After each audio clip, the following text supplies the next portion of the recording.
the shade. Good and the bad, it's okay. I'm good either way. Nobody messing up my day. Better get one thing straight. Anywho, let's move forward. So, as y'all see, this Wake and Bake is towards sickos. As y'all see, we just gonna put it at that.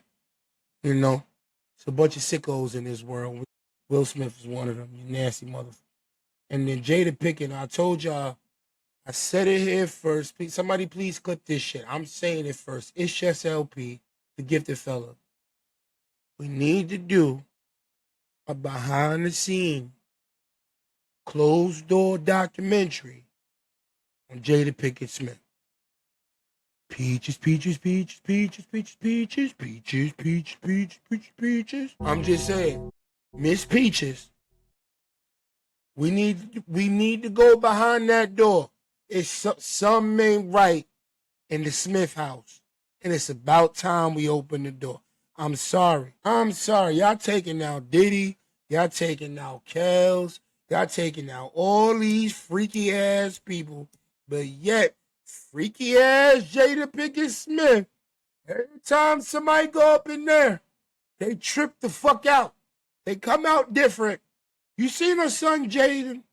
Have you seen him lately? Exactly. I'm just saying we need to investigate Jada Pinkett Smith. I love you, Peaches, but I don't love you. Something about you different. I knew it. Short, cute, attitude, perfect. Crazy behind closed doors. That girl behind closed door put the strap on your boy. Start. Come here, Will. Come here, Will. Come here, boy. You want to be the Fresh Prince of what? You ain't Tupac. Shut your ass up. You ain't Tupac. Come here, boy. Like, come on, man. Talking about how do you want it. Y'all remember the Friday scene, Friday After Next, where with the big ass, what is his name, Damon? And then came out, he said, Tupac. Ooh, Tupac. Tupac. Come on, man. How do you want it? How does it feel? I'm good, man. Y'all funny. See, fucking up my lighter. So since we talking about sickos, like I said, next up on the sicko ass list. So we got Tekashi 6ix9ine first. He talking about jail. Like it's everything. And we got Big Will, who took that big pill with Miss Jada.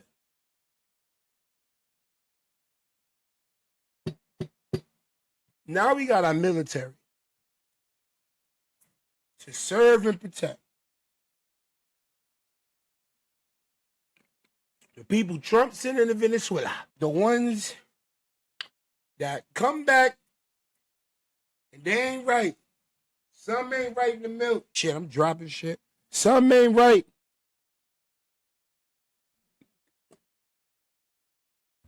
Now, when I show y'all this is about a cop finding out a missing girl is in some military. I don't want to name the branch because I don't disrespect my military people. I got military brothers. Salute, military family. Salute. This ain't nothing to do with y'all. This ain't not a goddamn thing to do with y'all. So hear me now. If y'all come after me, I said it here first. This ain't got shit to do with y'all. But some of you niggas in them ranks. Yeah. So, we're going to have to find out here first, you freaky asses. Bunch of freaky ass boys.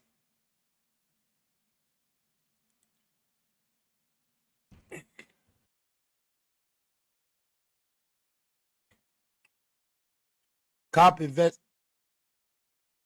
Okay. Cop is investigating some military freaky boy to find a missing girl. Now let me show you how this man handled this. It's to serve and protect.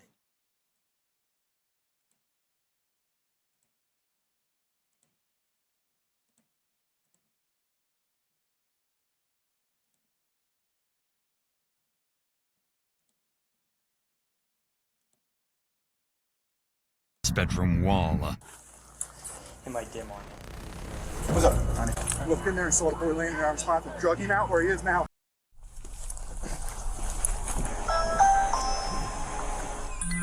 Hey, how you doing? I'm doing good, busting yourself. This is U.S. Marine veteran Eric Banks. Moments after this body cam footage, officers would find his horrifying secret stuffed inside his bedroom wall. It might dim on. What's up? 95. I looked in there and saw the boy laying there on spot to drug him out where he is now and did what I could. All right, are you good? Eric, who is also an active officer for Baltimore PD, thinks he can use his experience to cover up his vile murder. What follows is amongst the most disturbing collections of criminal case files ever. Goddamn Baltimore. Couldn't get, I knew it. Uploaded to YouTube.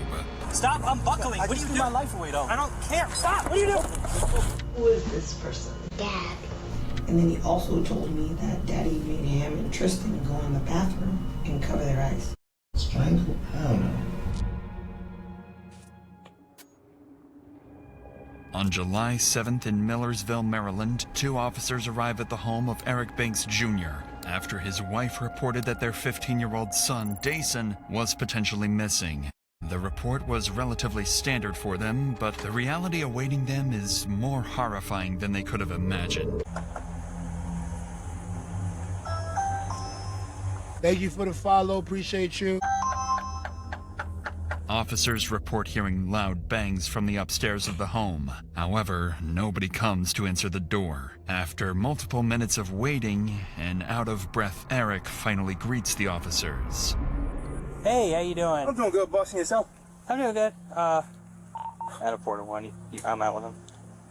What's going on today, man? You're supposed to be serving peace protective order. Supposed to be serving it on you or on... Both of us. Okay. The judge just ordered us to stay away from each other. Okay. Sit down, buddy. Sit Do down. you all have some sort of like court order agreement on custody or something? My oldest, I know he ran out the back door somewhere. All his stuff out the back door. He ran out? What's going on, boss? I know you get DJ. I know you're getting tired of seeing us. Where's DJ? She called him and he went out the back door. He's not here. No. You want to come in? Just let you know you're being audio. Oh, hey, I know. I see I got the body cam. Yeah. She said he was like. Do you have a phone? Huh? I took my phones back. Okay. Yeah. So all the phones are on my plan. Separating everything. You have no idea where you just let a 15-year-old walk out of your house with all his bags packed. No, his bag's at the back door. I literally told him, wait for your mom to get here. The police supposed to come here to serve her a peace of protective order. The judge told her to call you guys before she comes to. I'm not trying to get in trouble. I understand.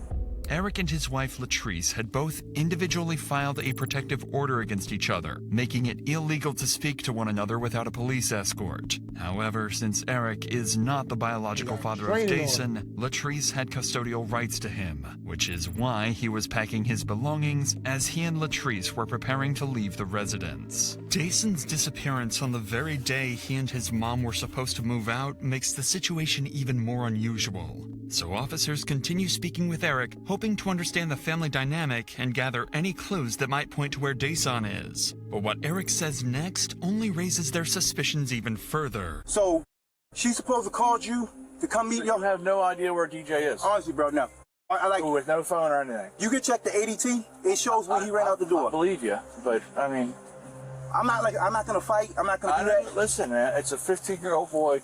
Having a phone probably would have been, if he's walking out of the house, probably would have been a good idea to leave him with it. You can work out those kinks later. But see, this is the thing. This is getting messy, man. Yeah, I tried to tell him. I said, sit here, wait for your mom to get here.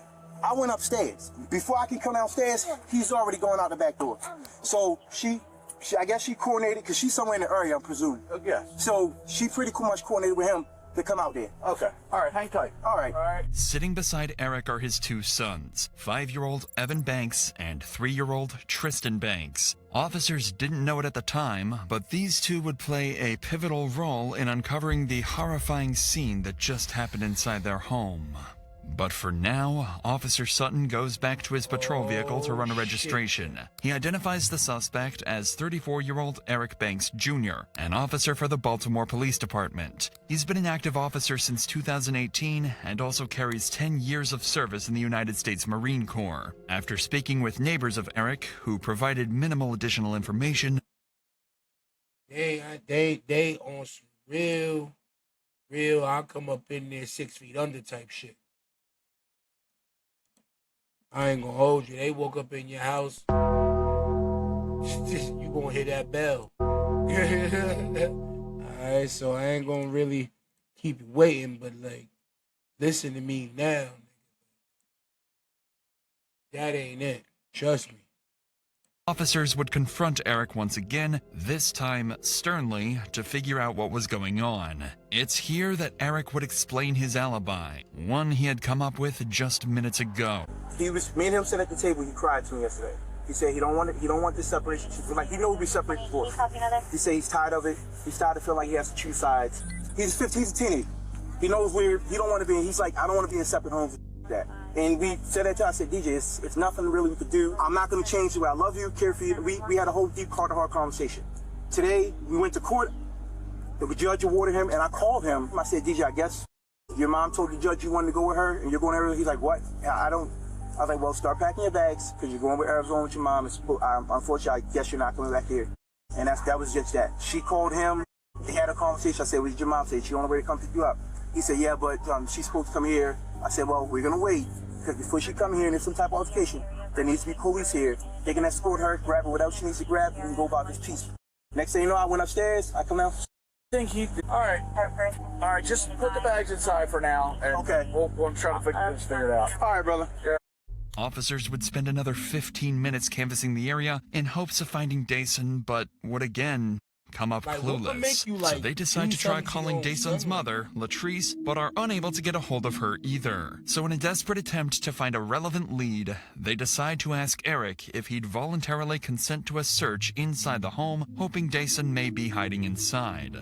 No one expected that this simple request would soon alter both their and Eric's lives forever. I just want to make sure he's out of the house. That's fine. I'll do it with you then, since we're here. Hey, Buck, I do it once to make sure he's not hiding. Yeah, so, they about to walk in. If he's about to walk in, he got the house. All right. All right.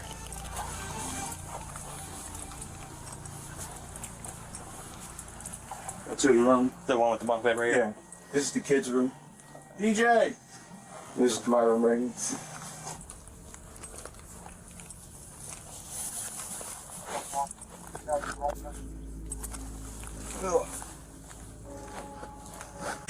In Officer Adams' report of the incident, he notes that at this point in their home search, Eric's demeanor had changed. He advised Eric to relax and let them freely search the home. They proceed to make their way to the 3rd floor of the home, the floor which stores Eric's chilling secret. But before we get to that, if you want to start eating better this new year, HelloFresh makes it easy, with recipes that feel and taste delicious. I've used it on busy weeks when I still want real home-cooked food, but don't want to waste money getting DoorDash. Alright, I'll see this up. Yo, what's good, Spread? Welcome to the chat, baby. This is where my favorite one does. So this is where my does go. Okay. You got your little light on your car? Yes, I do. You got a light back up? Okay. Dim on you. You get 2 batteries. What's up? 95. Alright. What's up, bro? Alright, God. Inside the hole in Eric's bedroom lies Dayson's deceased body, already cold to the touch. Eric forgot to fully close the hole before meeting with the officers. What happened? The gruesome discovery would leave the 2 officers in shock. They try to keep their composure while transporting Eric to a patrol vehicle. What's up? Hey, Cam, right now. Alright, where are we? Starting at it. Have one start. What you mean, what's up? DJ. You got your son in a box in the wall. What's up? What happened? Let's go to the car, right? Yeah, let's go to the car. Nigga, what's this nigga doing? On the front. All right, yes. Oh, in the front, sir. Here, let me move one thing out of your way. Oh, great. All right, just see for me. All right. While Eric is being detained, Officer Voss attempts life-saving measures on DerekTyson, noting that his condition appeared consistent with an unresponsive individual. Yo, chat. If you, as a cop, go on a case and see a man's child in a box put in their wall, how do you like react to that? How do you deal with that? Like, I'm not gonna allow her to beat his ass on the way out. I ain't gonna hold you. As a cop, before this body cam shit, like, I would have just went crazy. Like, just went crazy. What? He also notes that DerekTyson was shirtless and that his jeans were heavily soaked with moisture from an unknown source. Outside the home, Eric is temporarily placed in the patrol vehicle, but within moments, the situation begins to spiral out of the officer's control. Okay, I'm on the, all right, go ahead. Can I just kiss my boys real quick? No, I need you just in the car. Listen, All right, my boys. Look, All right. listen. Yeah, I got you, bro. Just let me kiss my boys. Stay in the car. Bro, just let me kiss my boys. Stay in the car. Hell no, you ain't kissing your goddamn boy. Back Back up, sicko. All right, I'm coming in the car. I'm going in the car. I'm not doing all that. I'm not doing all that. I'm not. Start off faster. I'm not doing all that.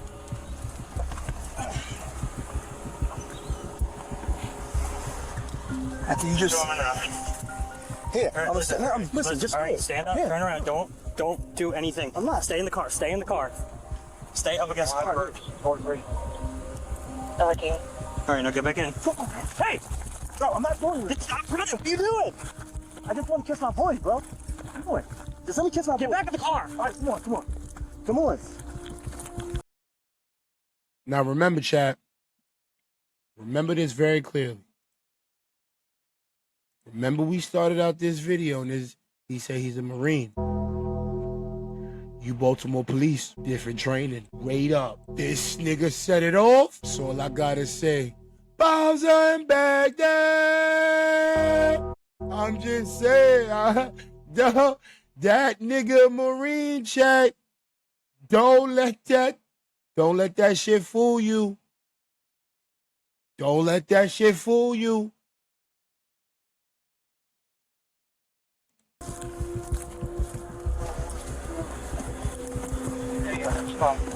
The mom is parked at the corner of Hilltop.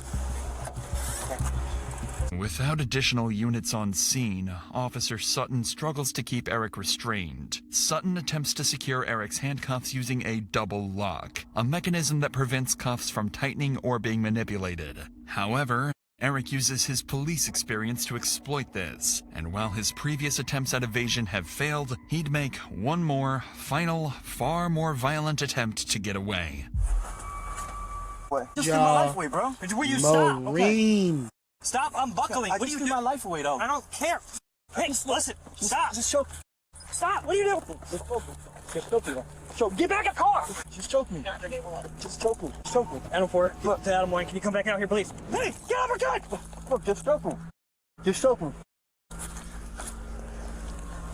Adam 4 is trying to grab a gun. Adam 4 is trying to grab a gun.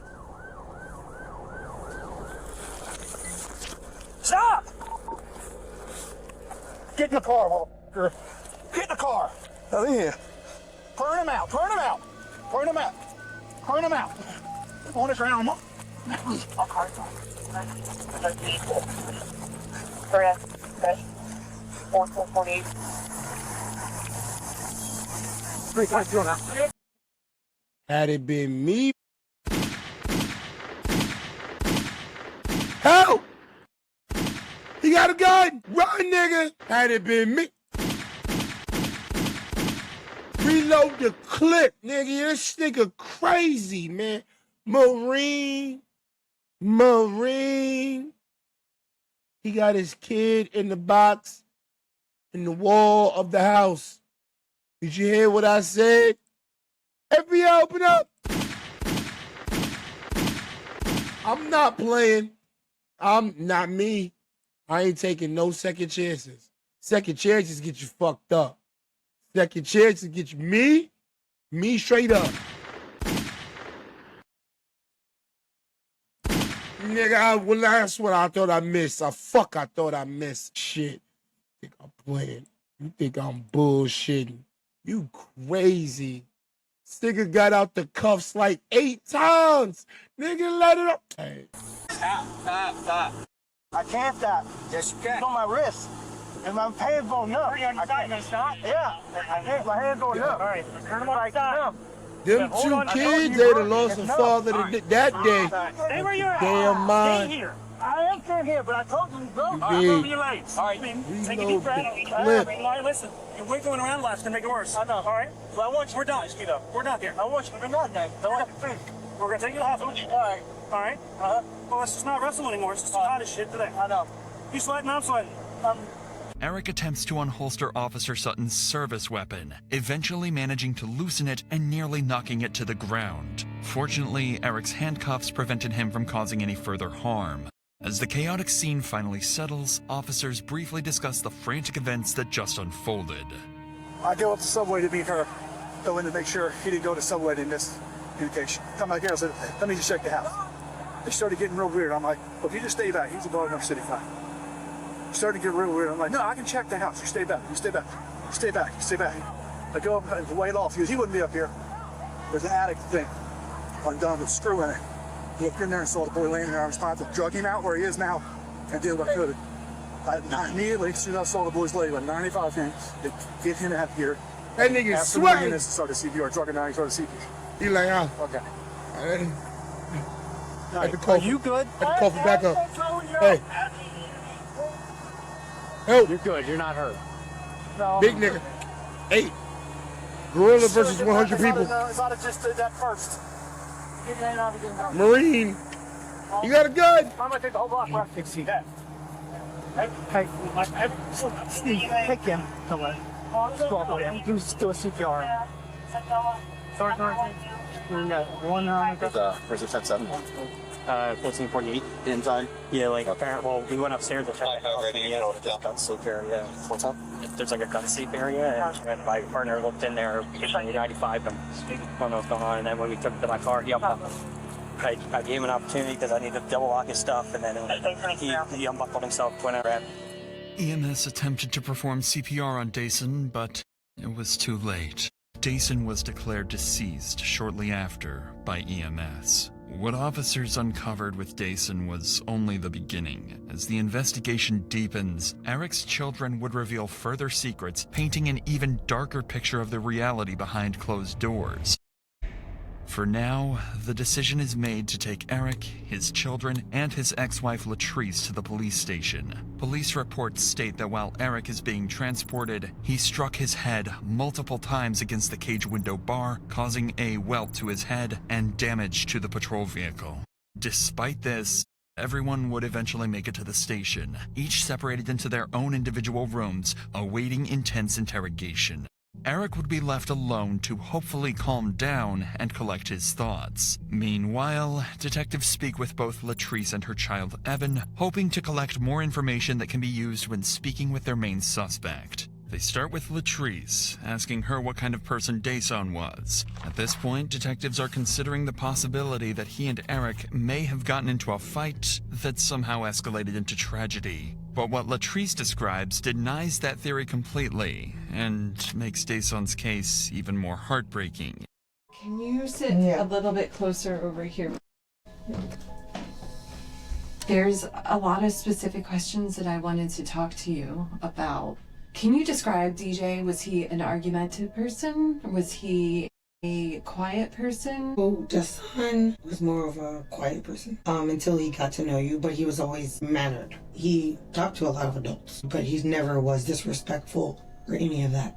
I had teachers from his elementary, the principal, middle school, they all showed up for my son. He was that type of child. You know when teachers come. Would you say he was a sweet boy? He was very sweet and always willing to help. That was one of the things across the board. Always willing to help.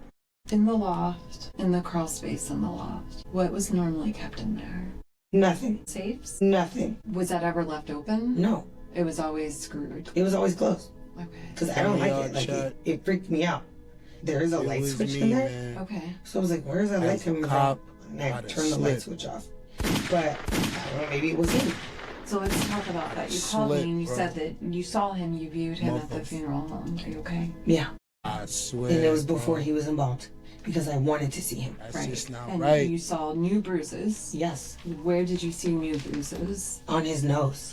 Like that circular dark mark on his upper nose. His lip looked busted also. That wasn't there. And then his eyes were like purple. I don't like...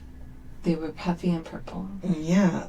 It looked to me like he was in a fight. And my son doesn't fight. Dayson's autopsy report ruled his cause of death as asphyxiation, which, in combination with the bruises and marks on his face, implied he was likely strangled to death. I knew it. And he was my baby. So I knew it. I still have those feelings that, no, I'm not happy with. Because to me, it doesn't say I did it, but it says there's enough evidence to say I did it. So, let's just say you did it then. Latrice makes it clear she believes Eric is responsible, even though she didn't witness the incident herself. But her son, Evan, seated just 3 doors down in his own interview room, has information that could take the investigation even further. How are you? Good. Good. You said your name is Evan, is that correct? Do you know how to spell your name? Yo, the kids be knowing everything for real, yo. Evan, okay, nice handwriting. And how old are you? 7. 7? You want to write 7 for me? So I don't forget. Sometimes I forget. Notice the harsh contrast between interview rooms. Evan is sitting in the department's safety room, a space created to provide comfort and reduce stress for victims and young children involved in sensitive cases. His interviewer, Miwa, is a forensic interviewer from Maryland, specifically to speak with children and family members connected to a criminal investigation. And because Evan is only 7 years old, you'll notice a drastic difference in how his interview is conducted. My job is to talk to kids and families all the time, and today I get to talk to you. And we talk about a lot of different things in this room. And this is called the safe room because anything we talk about is always safe and you're not in any trouble. I'm just here to listen to you and talk to you. Okay. Miwa explains to Evan that everything is being recorded and that he is not in trouble, but rather just there to help him out. She spends 15 minutes talking about movies and more of Evan's interests to help him get more comfortable before discussing the day of Dayson's murder. And Evan, who do you live with? My mom. Your mom? And Tristan. Mm-hmm. Anyone else? I live with TJ. Mm-hmm. And then my dad. Okay.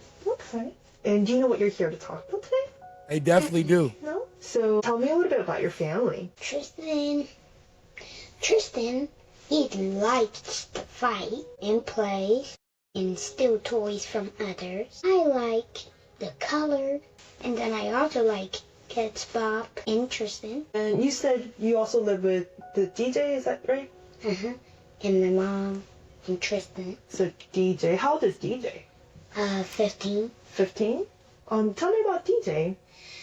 DJ like going in the water. Told y'all children be knowing everything. Can't really remember all the stuff he used to do. But he loved playing Roblox games. Tell me about the last time you saw DJ. My mom wasn't at the house. Tell me who was at the house. Dad, and then DJ, and then me. DJ was going in Arizona with Mommy. I ain't gonna lie, that shit's sad. Daddy was waiting at the door with DJ. DJ put his bags in the basement, and then I don't remember what happened next. That's all I remember. Miwa would tell Evan to draw the last time he saw Dayson, and he'd draw the staircase leading to the home's loft. The same staircase Eric has dragged Dayson's body up. And so, who is this person? That was DJ. That was DJ? Where was Dad? Right here. Oh, okay. So Dad was up here and then DJ was right there? Okay. Where did they go after? They never went anywhere. They were just waiting at the steps. Oh, they were waiting at the steps? Who was he waiting for? Or what was he waiting for? He was waiting till Mom came. The DJ. Did that happen? Crazy child. Not yet. Was there anything that you worried about on that day? No. I wonder if there's anything that you were scared about that day? I wasn't scared. Evan struggles to reveal the details of the events he saw that day, likely due to the discomfort of speaking with a stranger in a police station. But the information he gave his mother on the day of the incident provides far clearer insight into the disturbing events he saw. You said that one of your children said something to you? Evan, and what did Evan say? That he saw Daddy bringing DJ upstairs. And I said, where were you? And he said he was in the living room.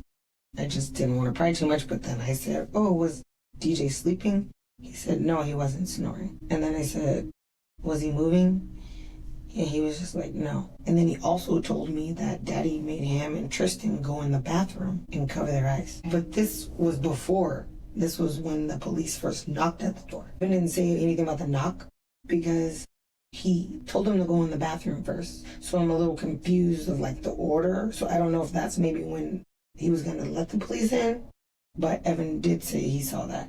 He was in the living room because he told me he was watching Loki. In addition to these grim details, Latrice would go on to explain how Eric's life had begun to collapse all in synchrony. Good Due show. to the protective peace order Latrice had filed, Eric was suspended from the Baltimore Police Department the very same day of Dason's death. He had just separated from his wife, was about to lose his children, and was now left without a job. Latrice also explained that the peace order she filed was not her first attempt to separate herself from Eric. Months prior, Latrice filed her first peace protective order, writing, I am in fear for my life and... Chat, pretty much, my boy just crashed the fuck out. He just lost his fucking shit. And lost his job, lost his wife, didn't know he's gonna keep his kids. I don't want to validate this shit, but he probably was not in the right mind. And I told y'all, he a Marine. You know, hoorah. They know something. You know, I don't know what the fuck. I tell you, I go to the military. That's why I never joined the military. You go to the military, y'all develop this compartment where everything sounds like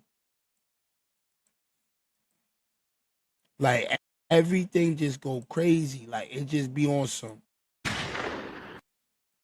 What the fuck? What's going on? Yo, over there, Sergeant, move.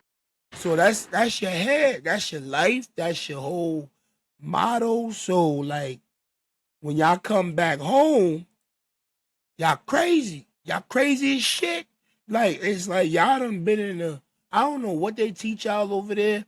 I know y'all go through basic training. I know y'all get to the unity, but y'all go some type of tour. Is when they do the tour. It's never before, I swear to God. It's never before. It's when they do the tour. When they do that tour and come back, they ain't right.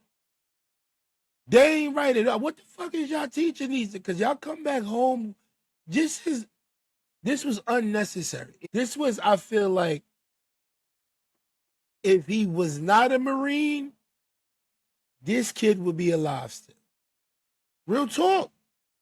This is like real talk. Like, this is so sad. Like, if he was not a Marine, you know what? Let me not lie. He's from Baltimore.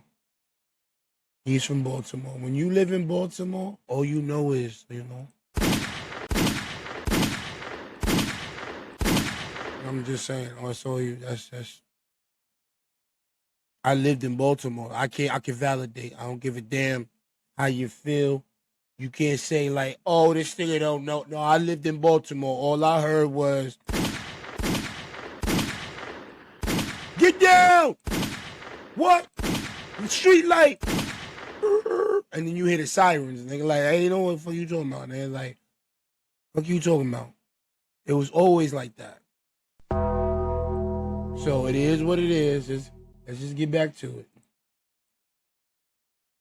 Being because Eric Banks keeps trying to control, follow, and emotionally abuse myself and my sons. The order was denied, however, and it wasn't until months later that her second attempt was granted. It was clear Eric's life was falling apart leading up to Dyson's death. Eric had hidden his body, lied to officers regarding his whereabouts, and had a violent outburst once the body was discovered. It'd be hard to assume that he wasn't directly implicated in Dyson's death. Evidence alone wouldn't be nearly enough to get him to confess. After all, he was a police officer of 10 years and knew how the criminal justice system worked just as well as any interrogator working against him. But unfortunately for Eric, the interrogation he was about to undergo would crack even the most well-trained of suspects. Eric is placed into Anne Arundel County Interview Room 2B. This room was designed for priority matters, exclusive to high-profile cases. Because Eric had attempted to attack an officer earlier in the day, he's been handcuffed to the table to restrict movement. Eric is left alone for multiple hours as the detectives prepare for his interrogation. While waiting, he can be seen glancing around the room multiple times, likely searching for a camera. What Eric didn't know is Interview Room 2B has a small camera placed in an unusual location, which Eric never managed to spot. The primary investigator assigned to this case is Detective Louis Adrian. His prior service in the United States military likely factored into the department's strategic choice to have him conduct the interview. This shared background enables Adrian to establish rapport with Eric, a key component in the upcoming interaction. You know why we're here. We want to talk about what happened, why it happened, and anything surrounding that whole situation. But you know as well as all of us that we have to go through Miranda with you. So what I'm going to do is we're just going to go through Miranda first of all, and then I'll start getting all the other information, okay? After reading Eric his rights, the detectives would spend nearly an hour connecting with Eric and bonding over their shared military experience. He's like, now you come in, you're in front. Okay. We go back in, we about to go in the building, like, you're in front. She's like, but I thought you said you're like, some people were made, you know, to do certain things, and I said, I'm not made to be a front person. Yeah, but, so I'm running the block down, and I remember, so I was like, hey, whoever that officer is right there running, just keep going, because you're about to run right into him. And out of nowhere, these two guys just come out, pop out, and I'm like, okay, I got him. And he just fall over, and and he was like, yeah, whoever that was running, he was moving, and you just ran. And I was like, he was like, don't, because I was slowing down, like trying to look. He's like, no, keep going. And I'm running like, okay, you gonna tell me when? This friendly conversation appeared to take Eric out of the tense mental state. It appeared that Eric sharing his favorite moments from the military gave him a sense of importance, like he had an identity he was proud of, or at least used to be. But that moment is short-lived, as he's quickly brought back to the reality of why he's sitting inside a police interrogation room. So you spent 3 years and you're still active in the Baltimore City Police Department. Yes, sir. So from what I hear, you're suspended? No, I'm suspended now. Well, I'm suspended, yes. Okay. Why? Can you tell me what's going on with that? May 8th, I got a peace and protective order against my wife. Okay. You got one against her? Yeah, I got one against her. Same day, she took the firearms out the house. She took the safe out of the home. You know, Anne Arundel County did press charges. They pressed charges against her. Her for taking the safe with the firearms. The firearms. Yes, sir. And were they your duty firearms? Duty firearm. My whole full duty belt was in there. Okay. Firearm, taser, magazine, pouches, everything was in there. She turned around and went and got a peace order on me, saying that I was following her. But when she got it, that's when pretty much they have to suspend. Yeah, I have to get suspended. Her mom sent my mom something talking about I was following her. This and that. I'm like, how? I'm here at work. How you see I was following? I was like, there's no way. That's when we both ended up at the courthouse, and I was like, because I was like, I'm just putting a stop to this. So I let the clerk know. I was like, I don't know what's going on, but every time that my wife's trying to leave or something's trying to happen secretly, there's a peace order for me to get kicked out the house. And I was like, that shouldn't be. And that's when they brought us both in. So we both got seen by the judge, and he granted us a peace order for both of us to stay away from each other. Okay. Yeah. When was that? That was just, was it 2 days ago? Okay. Was it, no. Monday? Well, no, yesterday. It was just Tuesday. Yeah. So y'all met with the judge? Tuesday. And you're still suspended up until this point? Or yeah, I'm still suspended. So when, maybe it's the way Baltimore works and how slow they are and stuff. So you have the peace order, she gets one on you, and then it gets... Denied. It has to go to IA. You have to do their full They have to do that. Yeah. And so you're still suspended even though it's been cleared up? Yes. Gotcha. Okay. At this point, the detectives had no reason to assume Eric was lying. He'd been open and honest with them the entire time and seemed rather friendly. It isn't until they begin discussing the day of the incident that investigators realize Eric's perceived honesty had all been a calculated act. So yesterday we go to court, get the peace and protective orders. They grant the whole motion. I mean, for us to stay away from each other. Boy Marine. The youngest boy's supposed to stay with me. The oldest, he's going to Arizona with his mother. And she tells the judge, like, that's what you want to do, blah, blah, something. So right after that, call him. I was like, hey, start packing your bags. You're going to be going with your mom. He's like, what? Why? I'm like, your mom said you wanted this. This is what you're supposed to do. I guess, I don't know. I didn't have that conversation. Previously to that, me and him had literally just sat down at the table. Because I could tell that my son was, like, depressed. And he was going through, and that's really what our trip on the first was, like, just to try to get him away, get him out. We sat down at the table, and I'm like, what's going on with you? How are you feeling about this? Where are you at with this? And he's like, honestly, I don't know. He's like, I hate it. I don't feel like I'm choosing sides. I just want to be left alone with everybody, because then it's like, they're calling me, telling me this and this and that, and it's like, I gotta keep certain things from you. He's like, I don't want to be a part of this. He's like, I'm tired. So I said, just go and start packing your bags. And he's like, okay. We wait, I get my paperwork, I come home, and on my way home, I just felt like I was done. Like, you know what? Today's gonna be the day I'm gonna do it. Okay. Yeah. I feel like my family's falling apart. I'm suspended from work. Possibly gonna lose my job. So it's like situation. Keeps going. It's like vendetta. And I even sent a text and said, I don't know why we feel like we have to be at war. Right. Like, we shouldn't have to be at war. It's like, if we're lying to these guys, telling what are you trying to move in with them? Telling them that you're living in hotels when you're not, you're staying with your mom. Like, what are you doing? So at this point, it's like, you know what? I'm just tired. Yeah, you're tired of it. Yeah, it's a way out to get peace. I get. Yeah, a lot of people go through that, man. Yeah, and it was like nothing. I felt like everything was just coming to an end, and I feel like that now. Like, honestly, everything was coming to an end. I was like, you know what? I'm just gonna do it. It is what it is. So when you got home yesterday, was there anyone in the house? Yes, it was. The son was in the house. Okay. Evan was in the house, and Tristan was in the house. So you go in there and you're doing all this stuff, right? I go in there and I go in there. I see him upstairs. Like, he got his bags packed. I had to go and take your stuff downstairs when your mom's come. And she called him. It's like, mom's calling. He was like, what do I say to her? I say, tell her, just talk to her. Like, she called me, whatever. And he answers the phone, and they have a conversation. And that's when I'm like, okay, what'd she say to you? She said she's gonna be in the area. Just bring my stuff downstairs. I said, okay, cool.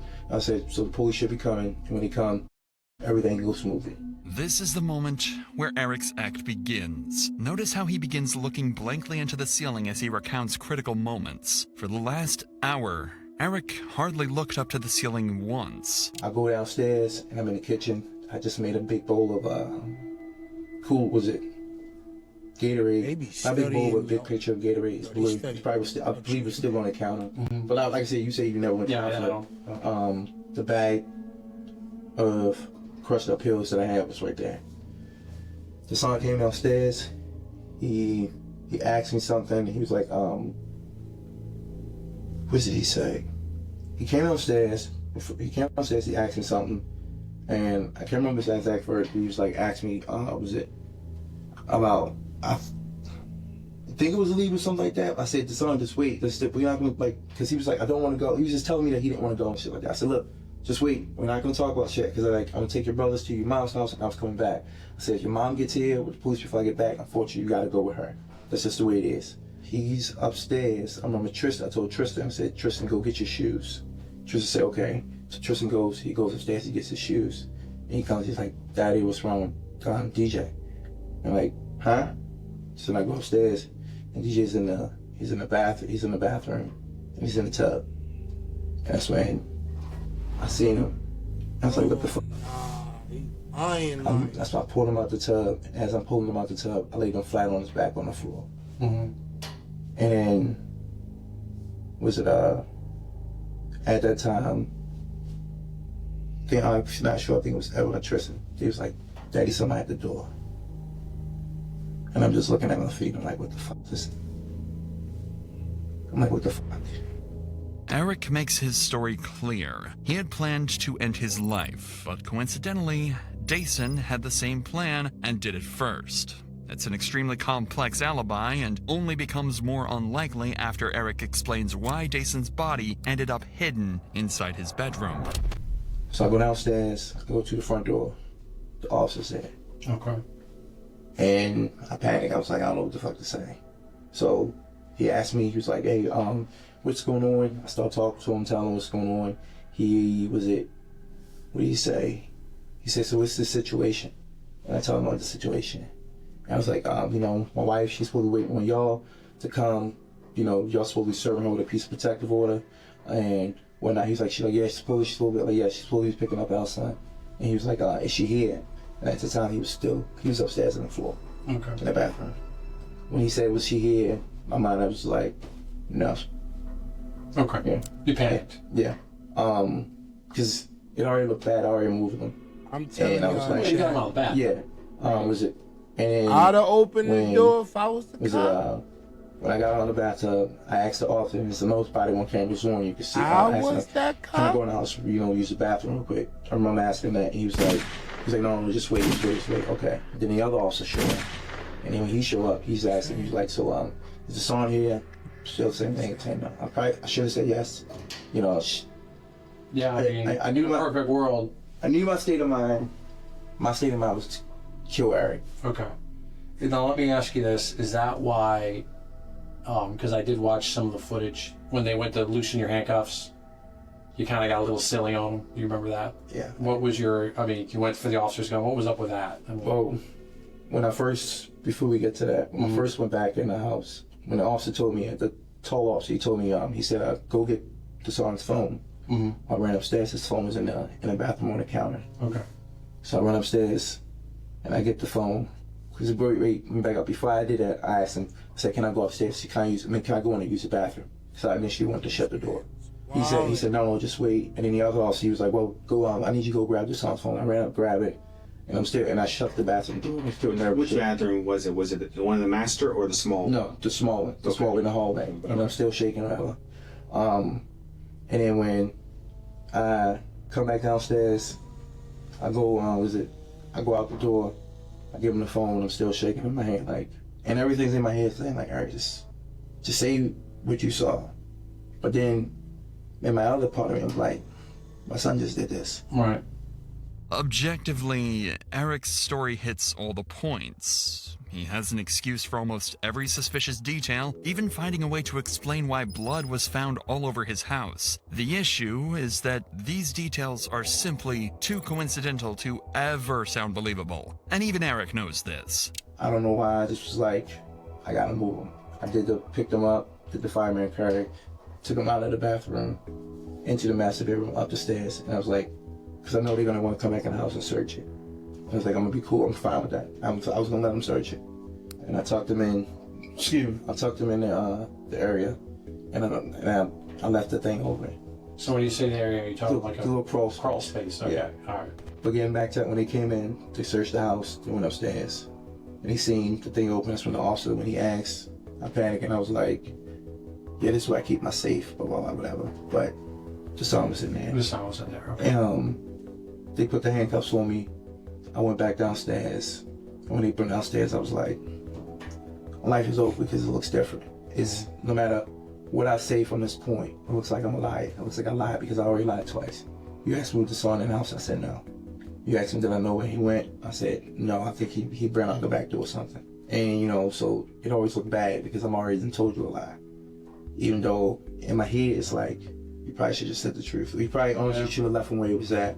Call police or down the fire department or whatever. Yeah, call police. Well, that's a perfect world. But sometimes But I was already in. I was already in the mindset of Eric's gonna die today. I was seeing that he was there, that he was in the tub, and it was like tub was full of water. I was like, my son did this. No, I have to do it. Okay.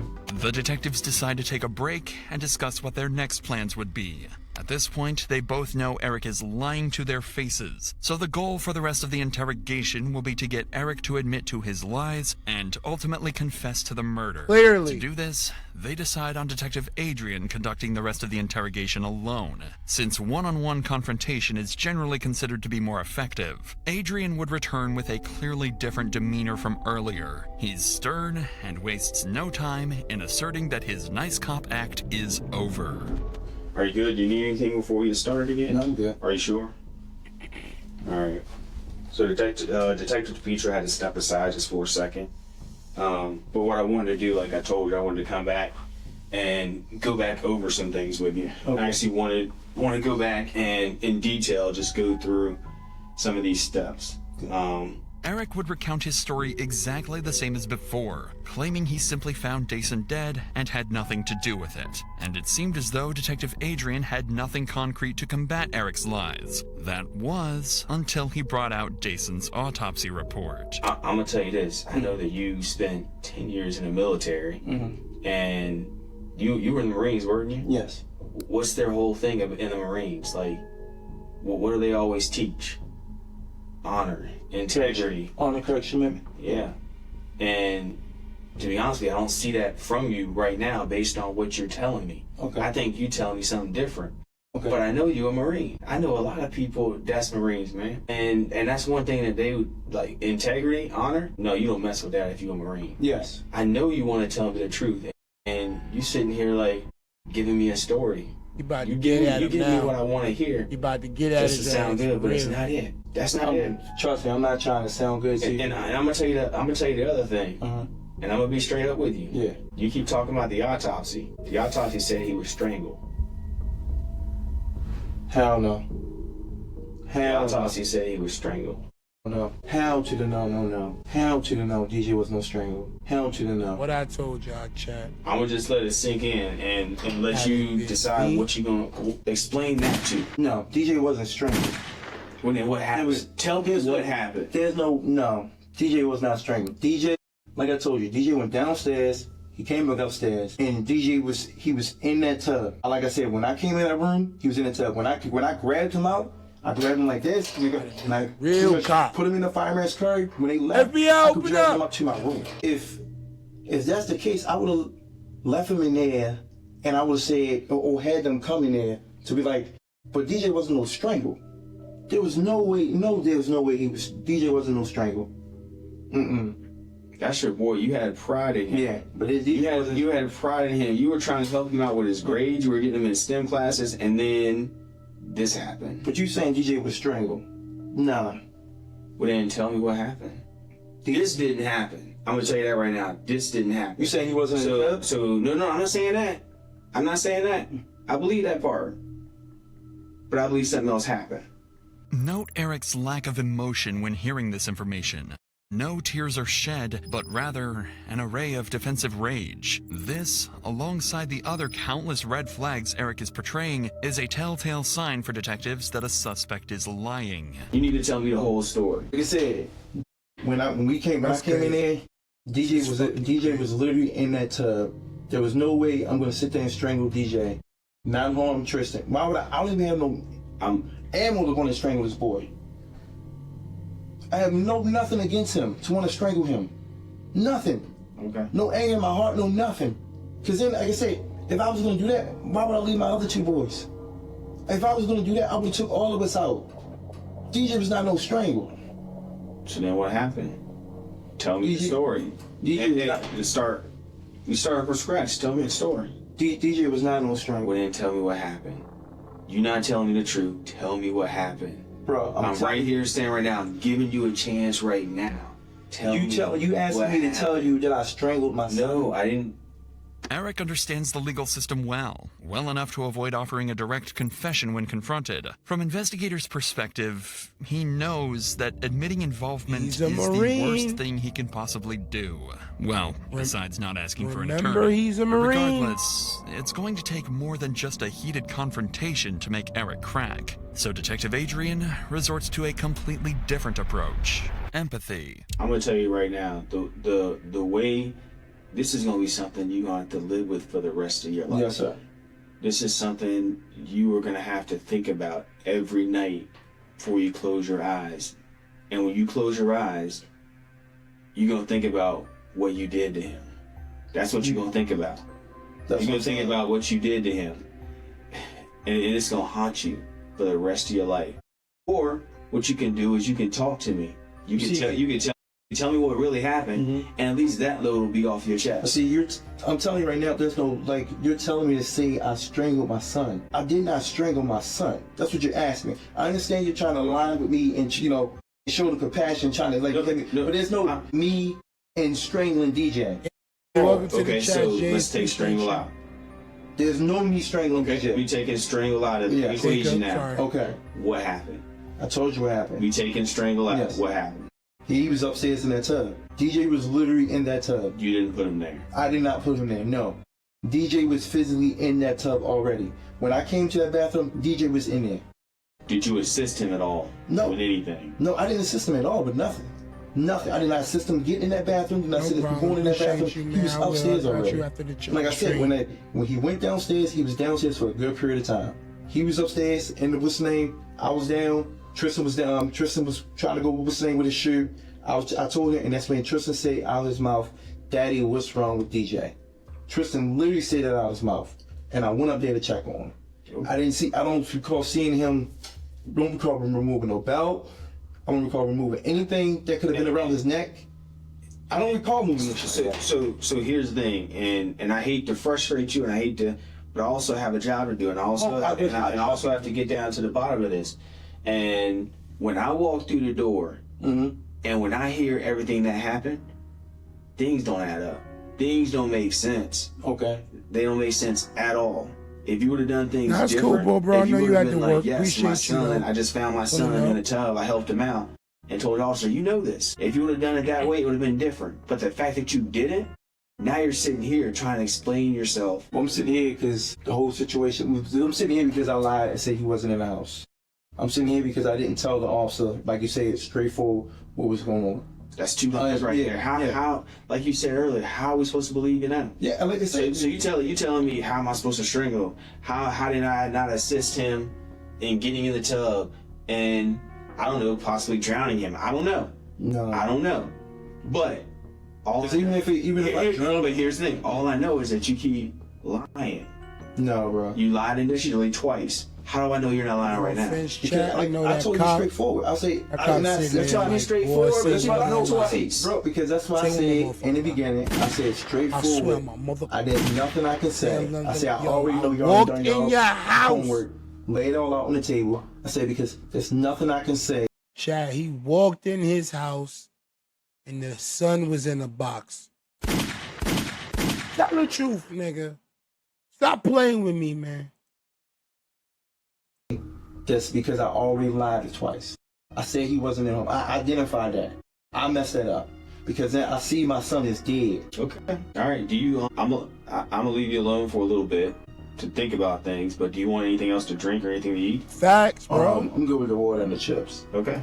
Give me just a second, man. Okay. All right. You need anything else? No, sir. All right. As the detective leaves, Eric scans the room thoroughly and finally notices the camera hidden inside room 2B. Moments after making eye contact with the camera, he lets out one last desperate act.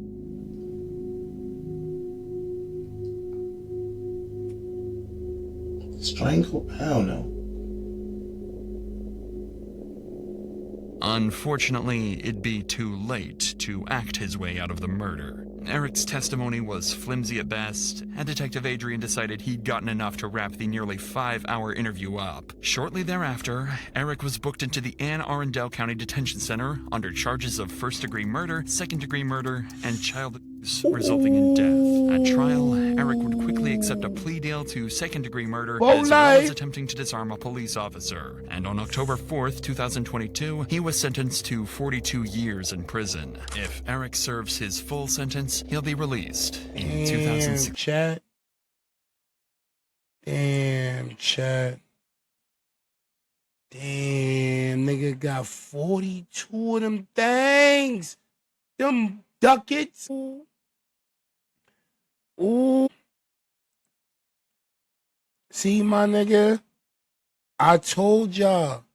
The cop should have saved him the trouble and FBI, open up. Hello? Hello? Hello? Mother. That's a kid. Kill his. Get his ass. The hell is going on? I'm sick of this. My God. He got a gun. I done let the fuck, bro, the clip. He not going to jail. 42 years of what? Of what? You got 2 The 3 little boys sitting in the living room and they oldest brother in a box in a wall because you strangled him because you lost it all, bro. FBI, open up. Hello? We heard there's a dead kid. Unalive, sorry. Unalive. I apologize. Oh my God. I am so sorry. I'm so sorry. That is so, bro. That father need to be under the cell. Under the cell. Y'all hear me? Under the cell. 50 to life. Everything, bro. Like, I'm sorry. Listen, never. Abuse is not the answer. As a parent, because I'm going to leave it off on this because I got to end it. I got to start the podcast in about an hour. It is gifted daily. So, I'm going to get to it. My speech going out is, if you ever put your hands on your kid like that, under the cell, you feel me? Don't crash out. Just go outside for a second. Take your kids to the park. Don't crash out. Cause you don't understand. FBI, open up. Back, you going. You understand? And I don't give a damn if you're a Marine. And also, my advice to you military people, please seek help. Don't come home crazy. I know you're a Marine. I know you go through stuff. I know it's not bombs on Baghdad. I know this is not Alibaba. I know this is not the Middle East or nothing.